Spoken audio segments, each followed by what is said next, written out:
Donc, retour sur les vibrations du moment, avant de parler des troubles du sommeil. Donc, retour sur les vibrations du moment, ben, ce mois de septembre 2025, il est...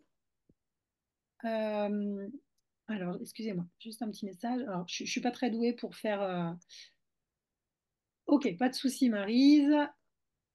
Vous pouvez évidemment entrer dans la causerie, en partir voilà, quand vous le souhaitez. C'est libre, hein, une causerie. On est vraiment libre d'aller et venir. De toute façon, il y a les replays après, donc c'est OK.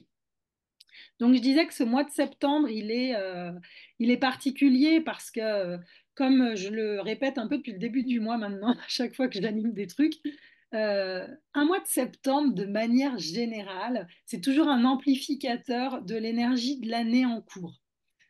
Pourquoi? Parce que c'est le neuvième mois de l'année et qu'un mois neuf, une vibration neuf, c'est une vibration déjà de fin de cycle, de, de transition et vraiment d'amplification. C'est la vibration de l'hyper, un petit peu le neuf, hein.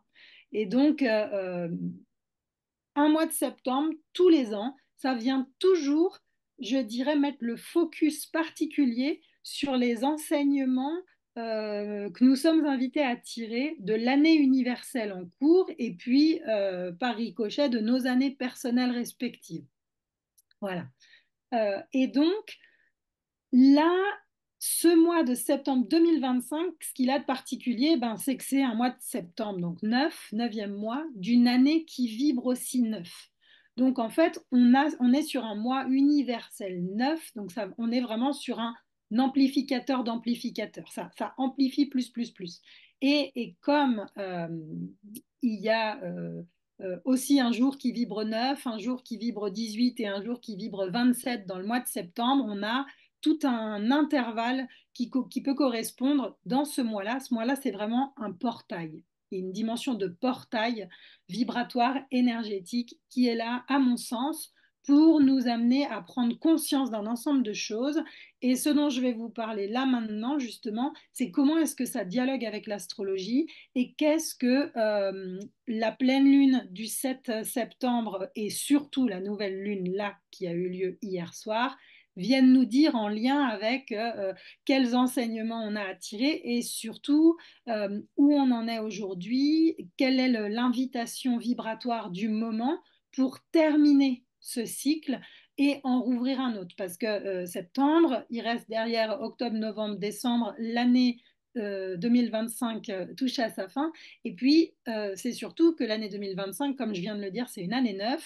Donc, année 9, qui dit année 9, dit fin d'un cycle de 9 ans et ouverture vers un autre cycle.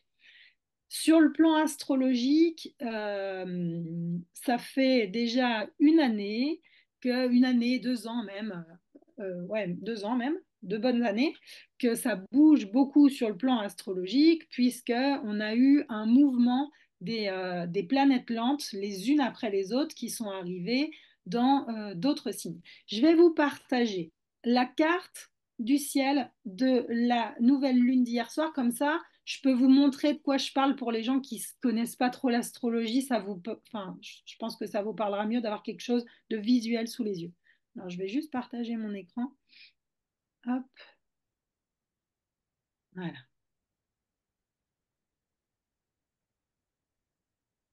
OK. Alors, oups. Vous voyez bien là? Hop là. Donc, en astrologie, il y a des planètes lentes et il y a des planètes qu'on appelle personnelles. Bon, je vous passe les détails, mais les planètes lentes, c'est notamment Pluton, c'est Neptune, c'est Uranus, donc ces planètes que j'entoure, et c'est Saturne ici. Et donc, il se trouve que Pluton, depuis l'année 2023, jusqu'en l'année 2023, était ici en Capricorne. Et puis entre 2023 et 2024, Pluton a fait des allers-retours entre les deux signes et est arrivé au mois de novembre de l'année dernière dans le signe du Verseau.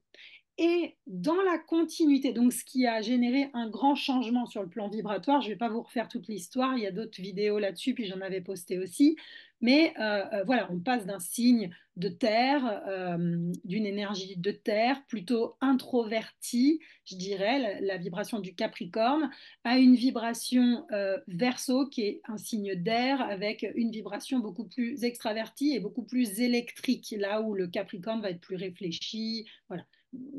On est dans un changement vibratoire avec une planète Pluton qui nous parle de transformation. Donc c'est vraiment le Capricorne, c'est aussi les vieilles structures du passé, c'est toutes les lois ancestrales et poussiéreuses. Et la vibration Verseau, ça va être une vibration d'horizontalisation sociale, de nouveaux paradigmes, de nouvelles manières de penser, de voir les choses, de nouvelles idées, de nouvelles concepts, de nouvelles technologies. Voilà, nouveaux paradigmes.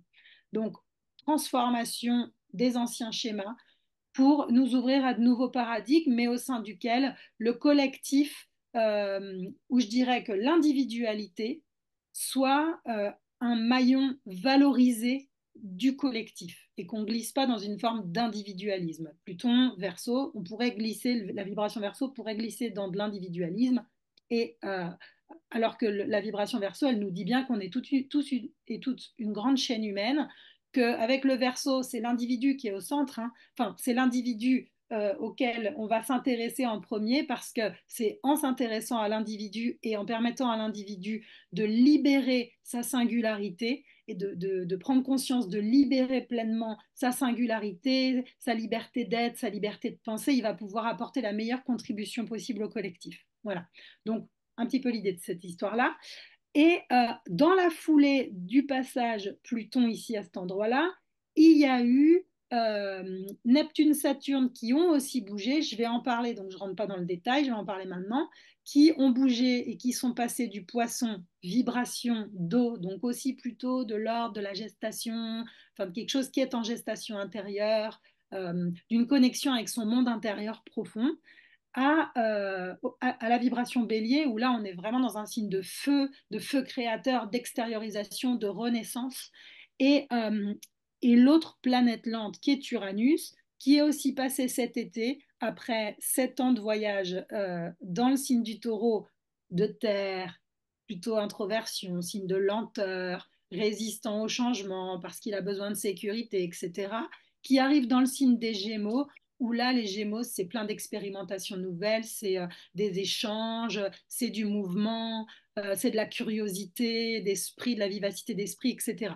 Donc, on est de nouveau dans un signe d'air, d'extériorisation. Donc, on voit en fait que là, depuis notamment novembre de l'année dernière jusqu'encore début 2026, le temps que les planètes s'installent durablement, enfin quand je dis durablement, c'est pour quelques années, dans les signes que je viens de citer, eh bien, on a un vrai switch vibratoire où on est passé vraiment d'énergie, de terre et d'eau qui nous parlait vraiment de quelque chose comme en gestation, comme très intérieur, à une forme de nouveau souffle, un renouveau. Voilà. Il y a quelque chose de l'ordre du renouveau.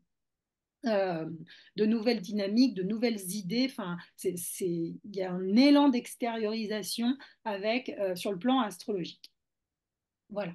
Et donc, en lien avec ce mois de septembre-là, il se trouve que le portail numérologique 999, là, du 9 septembre, eh bien, il a coïncidé avec la pleine lune qui a eu lieu le 7 septembre.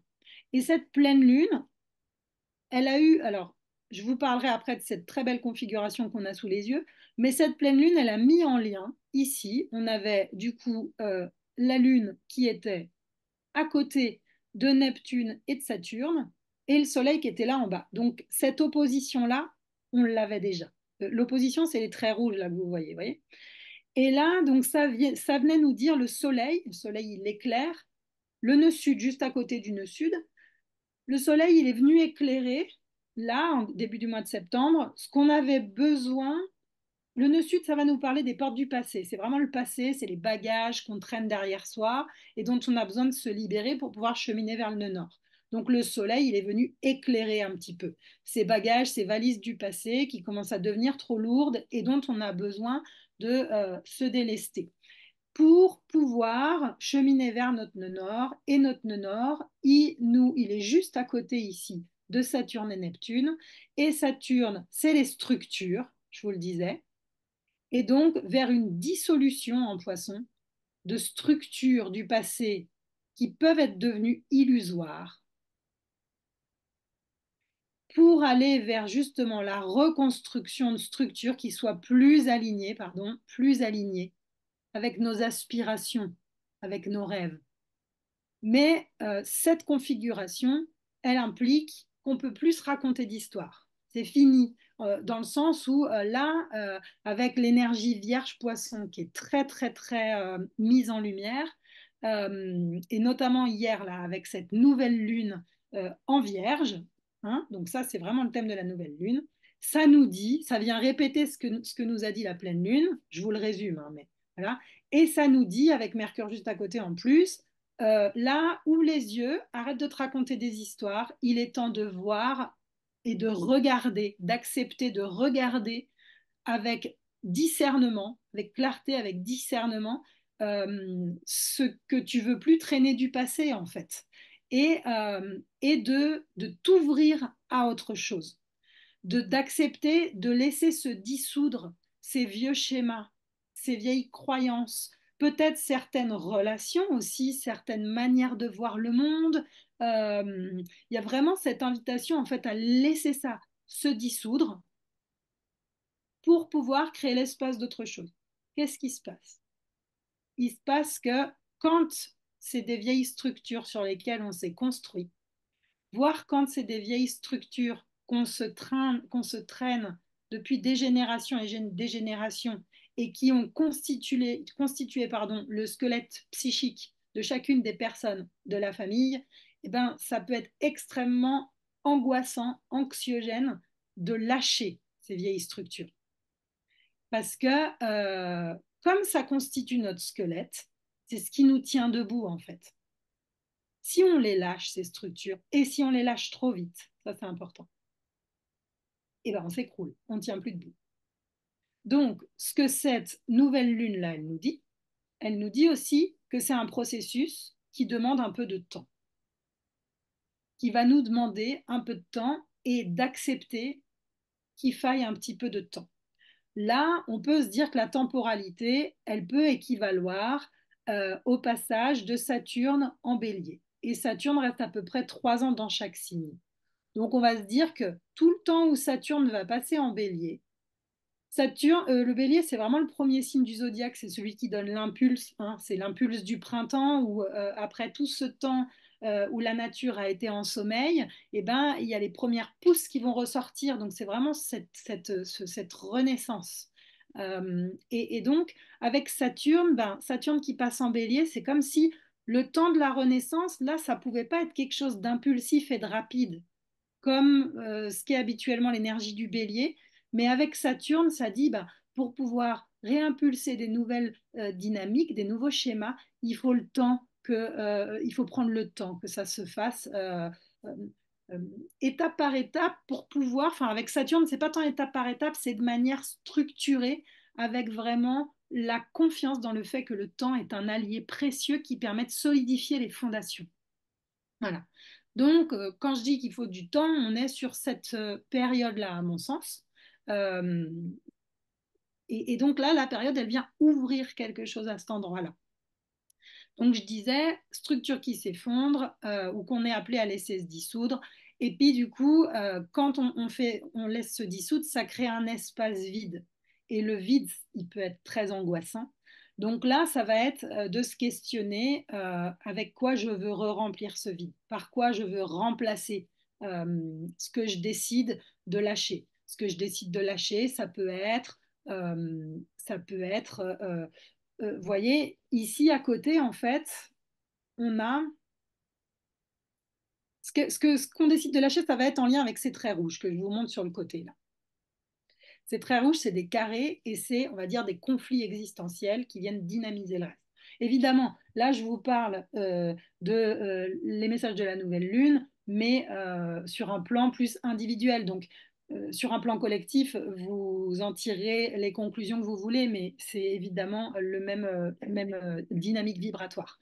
Sur le plan individuel, il faut aller voir évidemment comment est-ce que cette nouvelle lune, elle vient toucher votre thème, quel point sensible de votre thème elle peut venir toucher, dans quelle maison et tout. Donc ça, vous pourrez regarder, vous, de votre côté aussi. Euh, ou solliciter un astrologue ou une astrologue si vous voulez en savoir plus. Mais en tous les cas, ce qu'on voit, c'est que cette figure-là, je reviens hein, sur ce qu'il faut lâcher, enfin ce qu'on est invité à lâcher. Mais déjà, quand on regarde la figure qu'on a sous les yeux, euh, c'est une très belle figure en astrologie. J'en ai déjà parlé l'année dernière. J'étais revenue sur un échange qu'on avait eu, Maryse, justement, à ce sujet, du cerf-volant. Et on retrouve ici la figure du cerf-volant. Et alors, c'est une nouvelle lune, donc c'est éphémère. Une nouvelle lune, ça ne dure pas très longtemps. Mais la spécificité, je ne l'ai pas dit évidemment, de cette nouvelle lune d'hier soir, c'est que c'est une nouvelle lune qui coïncidait, qui était accompagnée, associée à une éclipse de soleil partielle. Et, euh, et on est dans la période des éclipses parce que ce qu'on appelle éclipse en astrologie, c'est quand l'axe des nœuds lunaires, donc les portes du passé et je dirais les voies de l'avenir, euh, se trouvent dans le même signe que les pleines lunes et que les nouvelles lunes, donc dans le même axe. Donc là, on est en axe Vierge-Poisson. Et ce qui peut être intéressant pour vous, si vous aimez bien la rétrospective, moi j'aime bien ça, c'est de regarder un peu ce qui a pu se jouer pour vous au moment de la dernière pleine lune en Vierge, qui avait été la première pleine lune éclipse de la période qui a eu lieu au mois de mars, mi-mars dernier. Voilà. Vous pouvez regarder un petit peu ce qui déjà s'est libéré depuis, parce que les pleines lunes, c'est toujours des moments de libération, justement. Là où les nouvelles lunes, comme hier soir, ça va être des moments où on va semer des nouvelles dynamiques. Donc, quand c'est associé à une éclipse, ça peut intensifier. Donc, il peut y avoir une forme d'intensification sur le plan émotionnel, ça peut fatiguer, voilà, il peut y avoir euh, ces dimensions-là sur le plan intérieur. Euh, et en plus, la pleine lune slash éclipse d'hier, ben, elle est survenue le 21 septembre, qui est l'équinoxe d'automne. Donc, et l'équinoxe, c'est le moment où le soleil et la lune, pardon, où le soleil et la lune se rencontrent, mais ça, c'est la nouvelle lune, mais où la durée des journées et la durée de la nuit sont à égalité. Donc, moi, ce que ça me. Bah, comment je le comprends, hein, je me dis qu'en fait, associer cet équinoxe, associé à cette éclipse, associé à cette nouvelle lune, c'est comme si c'était un moment de réharmonisation intérieure entre nos parts d'ombre et nos parts de lumière. Peut-être un moment où aller regarder comment est-ce que notre nuit intérieure nous permet de venir révéler des choses de notre lumière et de trouver ce juste équilibre, en fait, de réharmoniser ça. Voilà, bon, ça c'est mon interprétation, vous en faites ce que vous voulez. Mais ce qui est important, c'est quand on a une figure cerf-volant comme celle-là, qui au-delà d'être une très belle figure visuellement, parce que quand même on peut voir que cette carte, visuellement, elle est très harmonieuse. Je la présentais l'autre jour dans un groupe et la personne, elle me disait, on a l'impression qu'il y a quelque chose de l'ordre du miroir en fait. Il y a, comme c'était une représentation en miroir, un cerf-volant, c'est une configuration céleste qui nous parle de potentiel créatif. Donc ça nous dit vraiment que là, on a le potentiel en nous pour pouvoir semer, créer autre chose, pour pouvoir accueillir ce nouveau cycle. Et des cerfs-volants, il y en a eu un paquet cette année sur le plan astrologique. Il y a eu plusieurs dates, plusieurs moments où ce cerf-volant a été là. Et même si la nouvelle lune, c'est un moment très éphémère, j'ai regardé un petit peu, ça fait, elle dure à peu près cette configuration, elle nous accompagne là depuis 2 semaines, enfin sur 2, 3 semaines, presque un mois, il me semble, ou un peu plus d'un mois, excusez-moi. Sur un peu plus d'un mois, il me semble qu'elle nous accompagne, cette configuration.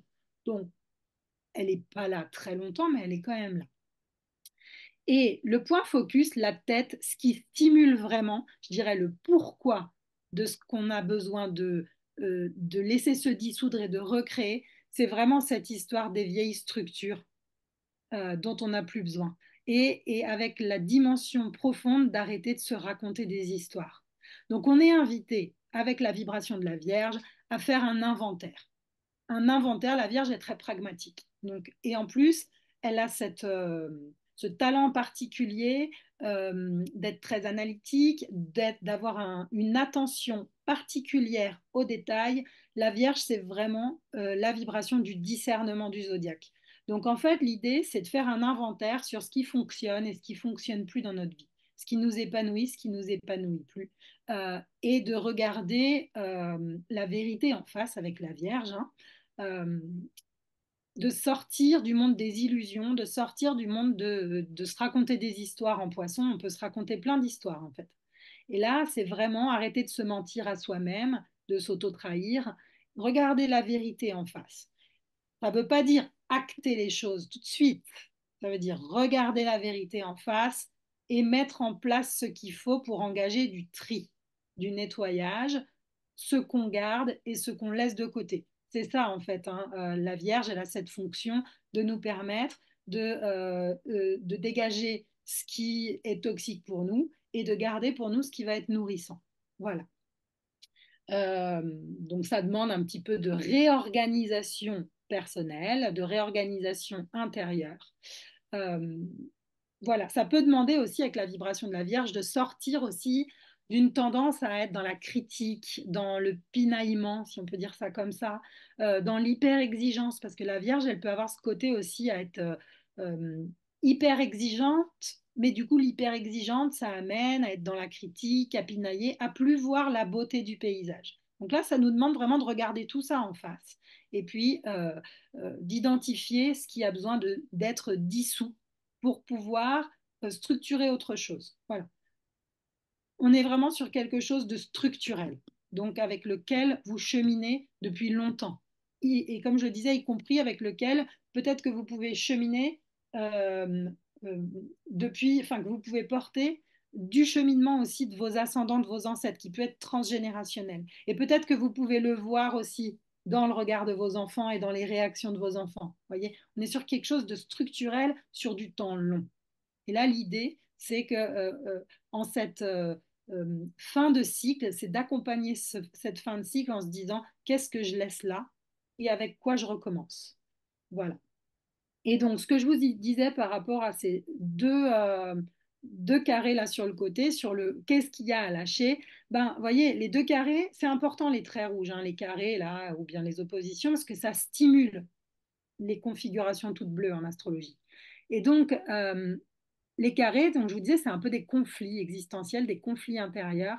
Et là, ce carré-là, Mars et Pluton, ça peut venir nous parler d'une angoisse, enfin, d'une angoisse de vie, d'une angoisse de mort, en fait. C'est vraiment, on est dans cette dimension-là, angoisse de vie, angoisse de mort. Et à mon sens, là, ce qu'on est invité à aller recontacter, c'est la pulsion de vie, justement. C'est la pulsion de vie, c'est son pouvoir intérieur. Et le pouvoir, non pas au sens de l'abus de pouvoir, parce que le pouvoir, c'est souvent interprété comme un gros mot, mais au sens de je suis capable de. Donc, j'ai un pouvoir d'agir.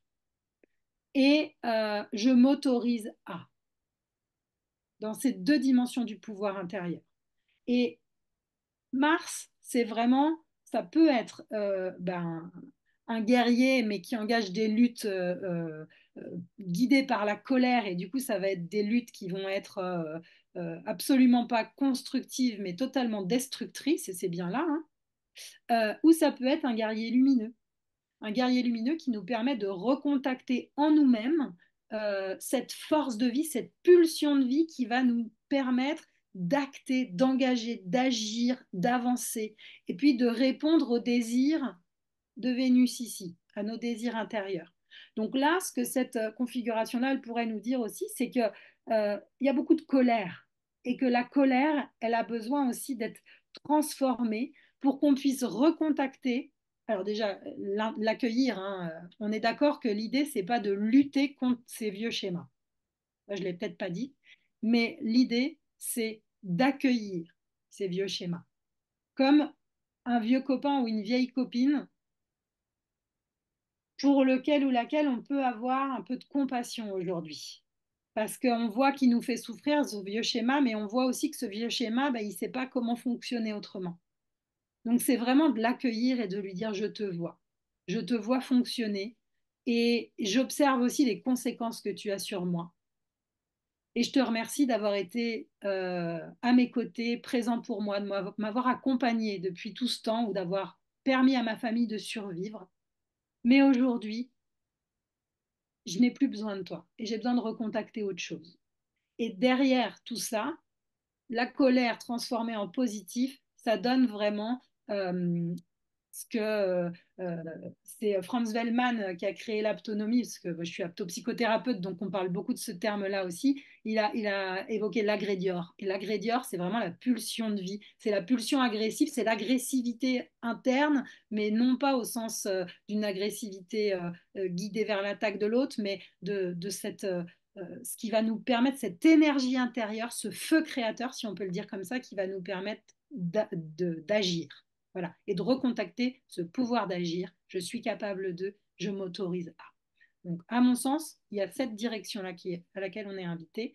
Et l'autre direction importante aussi, enfin, ou en lien avec ça, en miroir, il y a un besoin profond de libérer avec Uranus ses désirs, de se libérer sur un plan affectif et relationnel. Euh, il y a- Uranus, c'est vraiment la planète de la libération des chaînes. Je ne vais pas refaire l'histoire parce que je le raconte tout le temps la même chose, mais c'est la troisième étape sur le plan astrologique de l'individuation. C'est le moment où je me libère des schémas transgénérationnels qui m'enferment pour prendre conscience, justement, comme je le disais pour le Verseau, que ma singularité est précieuse pour le monde et que c'est important que je puisse contribuer, servir dans la vibration de la Vierge. Ça peut être servir ma famille, attention, mais ou les gens qui m'entourent, mes amis, au boulot. Mais en tous les cas, que je m'autorise à accueillir ma singularité et mes talents singuliers et mes ressources singulières pour les mettre au service de plus grand que moi parce qu'on a besoin de ça dans le monde aujourd'hui. Donc là, on est vraiment à une période où l'individualité, on est appelé à prendre soin de nos individualités à chacun, chacune, pour mieux vivre ensemble, parce que c'est justement en libérant cet agrédior et en libérant euh, notre singularité, en valorisant notre singularité et en la nourrissant, qu'on va pouvoir le mieux s'apporter les uns aux autres et avancer ensemble. C'est ça, mettre au service d'eux. Donc là, il y a cette dimension de se libérer de ces chaînes, de se libérer de ce qui enchaîne en lien avec Vénus. Et Vénus, ça nous parle du monde affectivo-relationnel, du domaine affectivo-relationnel, donc ça peut parler de relations, mais ça nous parle aussi de nos désirs profonds. Je disais que Mars, il se met en action pour répondre aux désirs de Vénus à l'intérieur d'une personne. Mon Mars, il va agir mes désirs. D'accord? Donc voilà un petit peu ce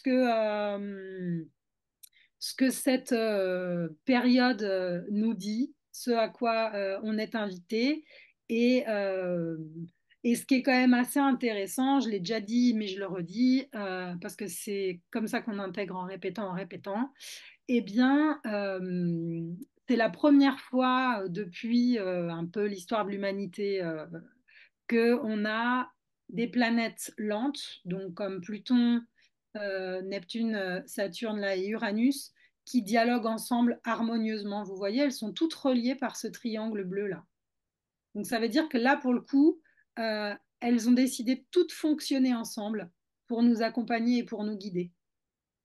Donc, ce qui est plutôt, il y a un historien de l'astrologie, un passionné d'histoire de l'astrologie, qui a été faire un petit peu des recherches et apparemment, il serait remonté jusqu'à l'an zéro et il n'a jamais trouvé ce type de configuration depuis l'avènement de Jésus-Christ et du christianisme. Donc, c'est quand même un moment qui est assez important dans l'histoire de l'humanité et, euh, et dans notre histoire à chacun, chacune.